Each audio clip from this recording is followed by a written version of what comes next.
Hey Internet, it's Katie. I want to finish up my week talking about Hogwarts houses by talking about the fan theory, the Tumblr theory.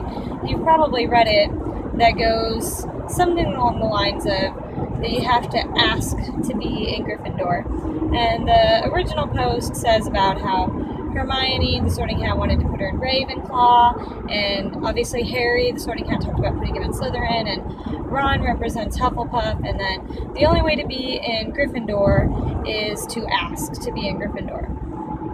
And, I think there's some plausibility to that theory.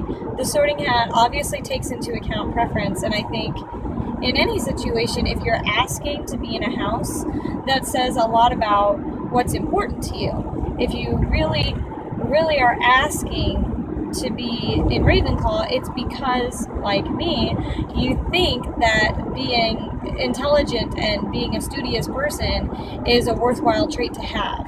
You're not asking that just because your BFF is in Ravenclaw, most likely. So I think in the situation of any house, if you're asking, the Sorting Hat's probably going to take your request into consideration. But I'm not sure if I buy that you have to ask to be sorted into Gryffindor.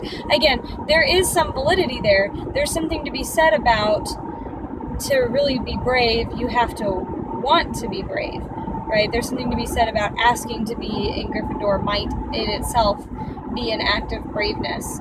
But if you'll notice, Harry doesn't say, please Gryffindor, please Gryffindor, please Gryffindor. He says, not Slytherin, not Slytherin, not Slytherin. So obviously he's not asking to be in Gryffindor. He would rather go anywhere except for Slytherin, and it just happens to be Gryffindor that he would be best suited for other than Slytherin. The other reason that I don't really buy that fan theory is because I can't picture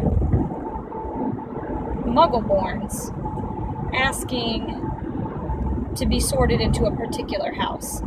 The only thing that they know about the houses is what the Sorting Hat has told them in his song, which is not really that much. So I can't picture a Muggleborn sitting there being told, oh, you would be good for Ravenclaw, and the Muggleborn thinking, I'd rather be in Gryffindor. Based on what? All they know about it is that Ravenclaws are smart and Gryffindors are brave, That's... If I was a Muggleborn, I probably wouldn't be making specific requests. The other super major reason is because I can't picture Neville Longbottom asking to be sorted into Gryffindor. I don't think Neville discovers that he's brave until the 7th book. In the first book, he even says, there's no need to tell me I don't deserve to be in Gryffindor. How can you picture somebody like that asking to be, maybe like being, oh, my gran will be so disappointed if I'm not in Gryffindor, I just want to please my gran. But I'm not sure if that would be enough for the Sorting Hat to say, you're right, the biggest part of your personality is your bravery, because you're afraid of letting your grandmother down. That doesn't really hold water to me. It's not to say that's not a good theory. It's an interesting theory, especially the idea that the trio represents the other 3 houses. And there's a similar one that goes around about the Marauders, how even though they're all in Gryffindor, they kind of have aspects of the other houses. Like James represents Gryffindor, and Lupin represents Ravenclaw, and Sirius represents Slytherin because his whole family is Slytherins, or Sirius represents Gryffindor, and James represents Hufflepuff, and Peter represents Slytherin. I'm not really sure. That fan theory goes around too, and I think it's definitely an interesting one, the idea that friendships form of people that complement each other. And that's the thing, is the Hogwarts houses, they complement each other.